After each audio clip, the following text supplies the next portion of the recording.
بسم اللہ الرحمن الرحیم۔ شروع اللہ کے نام سے جو بڑا مہربان اور نہایت رحم کرنے والا ہے۔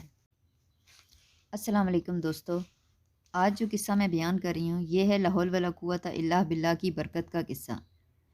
بیان کیا جاتا ہے کہ خلیفہ ہارون رشید نے ایک نصرانی کو 500 درہم کے مطالبے میں قید کا حکم دیا اور ایک سوار کو بھی اس کے ہمراہ بھیجا۔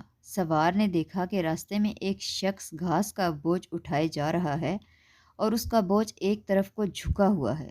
یہ دیکھ کر سوار نے اس کو سیدھا کیا، پھر وہ بوجھ دوسری طرف جھک گیا، جس کو دیکھ کر سوار نے پڑھا لا حول ولا قوت الا باللہ۔ سوار نصرانی کی زبان سے یہ کلمہ سن کر حیران رہ گیا۔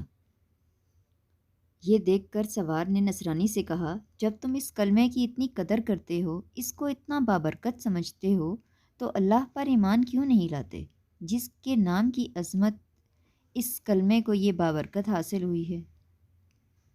اس پر نصرانی نے جواب دیا کہ میں اس کلمے کو آسمان کے فرشتوں سے سیکھا ہے۔ یہ سن کر سوار کو بہت تعجب ہوا اور سوار نے خلیفہ کی خدمت میں حاضر ہو کر تمام واقعات بیان کیے۔ تو خلیفہ نے نصرانی کو بلا کر دریافت کیا کہ آخر تم نے یہ کلمے فرشتوں سے سیکھے کس طرح ہیں؟ تو اس نے بتایا، واقعہ یہ ہے کہ میرا ایک چاچا بہت مالدار تھا، اس کی ایک حسین لڑکی تھی۔ میں نے اس کے چاچا زاد بہن کے ساتھ اپنے نکاح کے لیے پیغام بھیجا، جس کو میرے چاچا نے منظور نہیں کیا اور اس کا نکاح دوسری جگہ پر کر دیا۔ چنانچہ شب زواف میں اس کے شوہر کا انتقال ہو گیا۔ میں نے پھر اس سے نکاح کی درخواست کی، مگر اس نے اب بھی میری درخواست کو منظور نہیں کیا اور اس کا نکاح دوسری جگہ کر دیا۔ اس کا وہ شوہر بھی اسی طرح شب زواف میں بیوی کے پاس گیا تو مر گیا۔ پھر تیسرے کے ساتھ نکاح ہوا تو اس کے ساتھ بھی یہی واقعہ پیش آیا۔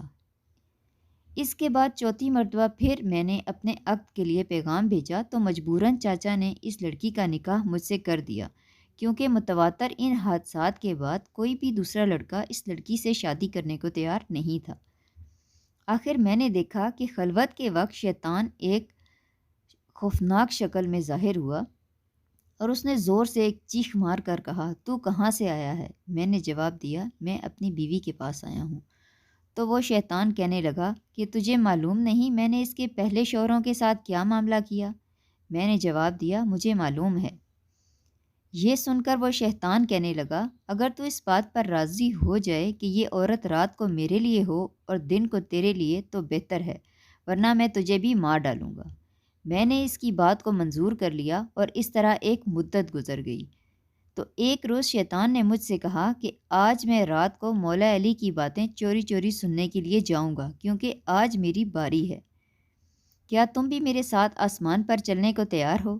میں نے جب اس پر رضامندی کا اظہار کیا تو شیطان ایک بڑے اونٹ کی شکل اختیار کر گیا اور مجھ سے کہا کہ میری پشت پر مضبوطی سے سوار ہو جاؤ۔ چنانچہ جب میں اس پر سوار ہو گیا تو وہ شیطان ہوا میں اڑنے لگا۔ اتنے میں مجھے فرشتوں کی آواز سنائی دی جو کہہ رہے تھے لا حول ولا قوت الا باللہ، جس کو سن کر شیطان واپس ہوا اور مردہ ہو کر زمین پر گر پڑا۔ میں بھی اس کے قریب ہی جا گرا تھا۔ کچھ دیر کے بعد جب اسے ہوش آیا تو کہنے لگا، تم اپنی آنکھیں بند کر لو۔ میں نے اپنی آنکھیں بند کر لیں۔ اس کے بعد جب میں نے آنکھیں کھولیں تو میں کیا دیکھتا ہوں کہ میں اپنے گھر کے دروازے پر موجود ہوں۔ پھر جب میں اپنی بیوی کے پاس خلوت میں گیا تو میں نے اس سے کہا، اس مکان میں جہاں کہیں کوئی بھی سوراخ ہو اس کو بند کر دو، ساری کھڑکیاں بند کر دو۔ اس نے ایسے ہی کیا۔ چنانچہ جب رات کو شیطان گھر میں داخل ہوا تو میں نے گھر کے دروازہ بند کر کے باہر سے دروازے کی طرف منہ کر کے پڑھنا شروع کر دیا، لا حول ولا قوت الا باللہ، جب میں نے فرشتوں سے سن کر یاد کیا تھا۔ اتنے میں جب ایک سخت آواز سنی، پھر دوسری اور تیسری مرتبہ یہی کلمات سنے، تو اس کے بعد میری بیوی نے مجھے پکارا کہ اندر آ جاؤ۔ جب میں اندر گیا تو بیوی نے بیان کیا کہ تم نے جب پہلی بار لا حول ولا قوت الا باللہ پڑھا تو شیطان نے یہاں سے بھاگنے کا راستہ تلاش کیا، مگر اسے کوئی راستہ نہیں ملا۔ جب دوسری مرتبہ تم نے لا حول ولا قوت الا باللہ پڑھا تو آسمان سے ایک آگ اتر آئی اور اس نے شیطان کو گھیر لیا، اور جب تیسری مرتبہ تم نے لا حول ولا قوت الا باللہ پڑھا تو اس آگ نے شیطان کو جلا کر راکھ کر دیا اور اللہ تبارک تعالیٰ نے ہمیں اس سے نجات دی۔ خلیفہ ہارون رشید نے نصرانی کی زبان سے یہ واقعہ سن کر اس کو آزاد کر دیا اور 500 درہم بھی اس کو معاف کر دیے جن کے عوض اس کو قید کیا گیا تھا۔ ہمیں بھی اس کی عظمت جان کر اس کا کثرت سے ورد کرنے کی توفیق عطا فرمائے، آمین۔ ملتے ہیں اگلی ویڈیو میں، تب تک کے لیے اللہ حافظ۔ میری ویڈیو کو لائک، سبسکرائب اور شیئر کرنا مت بھولیے گا۔